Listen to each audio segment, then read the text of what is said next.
Hello SSC পরীক্ষার্থীরা 2026 তোমরা যারা এসএসসি পরীক্ষা দিয়েছো এবং যারা পরীক্ষায় উত্তীর্ণ হয়েছো অনেকেই মনে প্রশ্ন জেগেছে যে কিভাবে কলেজে ভর্তি হতে হয় এবং কি কি কাগজপত্র প্রয়োজন ভর্তি হওয়ার জন্য এবং কিভাবে অনলাইনে আবেদন করতে হয় এবং কবে তোমাদের অনলাইন আবেদন করতে হবে। সো চলো আমরা আজকে বিস্তারিত জানবো, চলো দেখি আমরা। ওকে, সো অনলাইনে একাদশ শ্রেণীর ভর্তি আবেদন প্রক্রিয়া অর্থাৎ অনলাইন অ্যাডমিশন প্রসেস। ওকে, সো বর্তমানে সময়ে কলেজ ভর্তি প্রক্রিয়াটি সম্পূর্ণ ডিজিটাল করা হয়েছে। কোনো ম্যানুয়াল বা অফলাইন আবেদন গ্রহণযোগ্য নয়। শিক্ষার্থীদের শুধুমাত্র অনলাইন ভর্তি আবেদনের মাধ্যমে তাদের পছন্দের কলেজ আবেদন করতে হবে। ওকে, সো পরবর্তী অংশে যাব।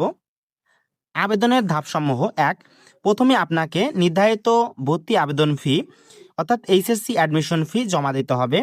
ফি জমা দেওয়ার জন্য আপনি বিকাশ, নগদ, রকেট বা টেলিটক প্রিপেড সিম ব্যবহার করতে পারেন। ওকে, সো 2, ফি জমা দেওয়ার পর অফিসিয়াল ওয়েবসাইট এ প্রবেশ করে আপনার এসএসসি রোল, রেজিস্ট্রেশন নাম্বার এবং পাশের সন দিয়ে লগ ইন করতে হবে। 3, এরপর আপনাকে একটি কলেজ পছন্দক্রম অর্থাৎ কলেজ চয়েস লিস্ট তৈরি করতে হবে। ওকে, একজন শিক্ষার্থী সর্বনিম্ন 5টি এবং সর্বোচ্চ 10টি কলেজ পছন্দ তালিকায় রাখতে পারবেন। অর্থাৎ যখন আপনি অ্যাপ্লিকেশন করবেন আপনার মোবাইল দিয়ে, তখন কিন্তু সর্বনিম্ন আপনার এলাকার বা আপনার জেলা ভিত্তিক যে কোনো 10টি কলেজ বা যে কোনো জেলার মধ্যে থেকে 10টি কলেজ বাছাই করে আপনি সর্বোচ্চ অ্যাড করতে পারেন। ওকে, সো পরবর্তী অংশ যাই।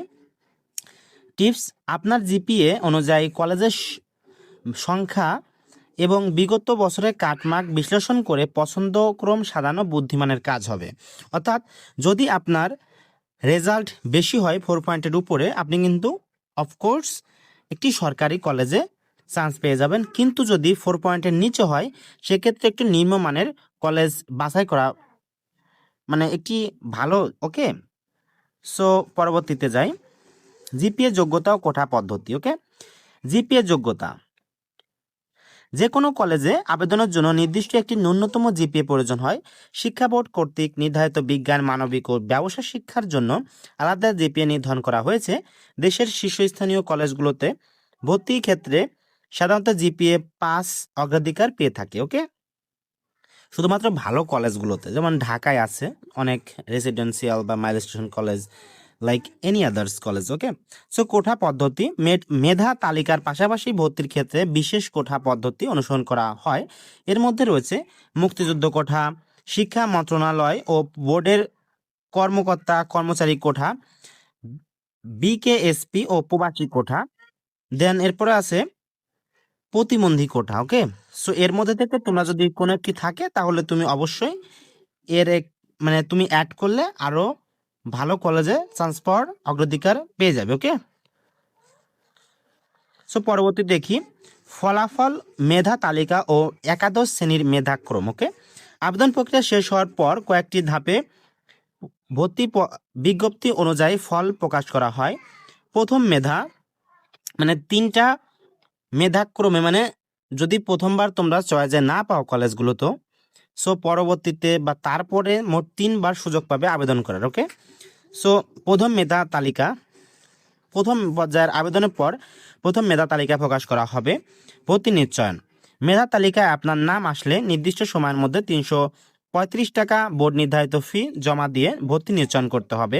নিশ্চয়ন না করলে আপনার ভর্তির বা আবেদন বাতিল করে গণ্য হবে এবং পুনরায় ফি দিয়ে আবেদন করতে হবে। ওকে, সো পরেরটি একাদশ শ্রেণীর মেধাক্রম: যারা প্রথম তালিকায় সুযোগ পাবেন না তাদের জন্য দ্বিতীয় তৃতীয় মেধা তালিকা প্রকাশ করা হবে। ওকে, একটু আগে যেটা আমি বললাম তোমাদেরকে। ওকে, দেন মাইগ্রেশন ও কলেজ ট্রান্সফার: শিক্ষার্থীর অন্যতম একটি সুবিধা হলো মাইগ্রেশন। আপনি যদি আপনার প্রথম কলেজ পছন্দের কলেজ না পান এবং দ্বিতীয় বা তৃতীয় কলেজে পছন্দের কলেজ চান্স পান, তবে নিশ্চয়ন করার পর আপনার অটো মাইগ্রেশন চালু হয়ে যাবে। ওকে, পরবর্তীতে যাই কিভাবে কাজ করে।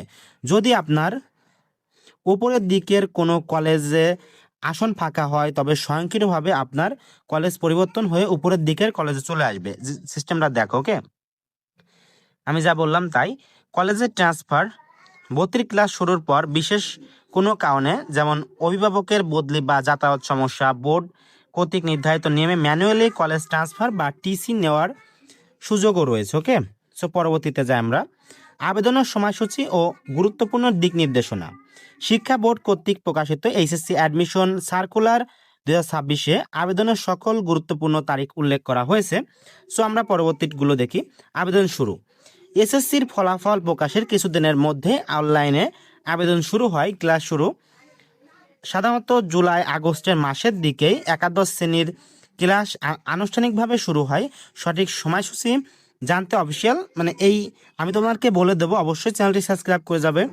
আমি কিন্তু প্রতিনিয়ত সবার আগে আপডেট দেই এই চ্যানেলে। ওকে, সো পরবর্তীটুকু দেখি আমরা। শেষ কথা, এইচএসসি বা একাদশ শ্রেণী হলো একজন শিক্ষার্থীর জীবনের অন্যতম গুরুত্বপূর্ণ অধ্যায়। সঠিক কলেজে নির্বাচন আপনার ভবিষ্যতের দিক নির্দেশনা ঠিক করে দেয়। ওকে, তাই তাড়াহুড়ো না করে জেনে বুঝে একাদশ শ্রেণী ভর্তি নীতিমালা 2026-27 ভালোভাবে পড়ে তারপর আবেদন করুন। দেন তোমাদের সর্বশেষ বলে রাখি, চ্যানেলটি অবশ্যই সাবস্ক্রাইব করবে এবং তোমাদের আশা করি 15ই সেপ্টেম্বর আবেদন প্রক্রিয়া শুরু হবে এবং অক্টোবর মাসের প্রথম দিকে তোমাদের ক্লাস যথারীতি চলবে। ওকে, তো ধন্যবাদ, চ্যানেলটি সাবস্ক্রাইব করবে।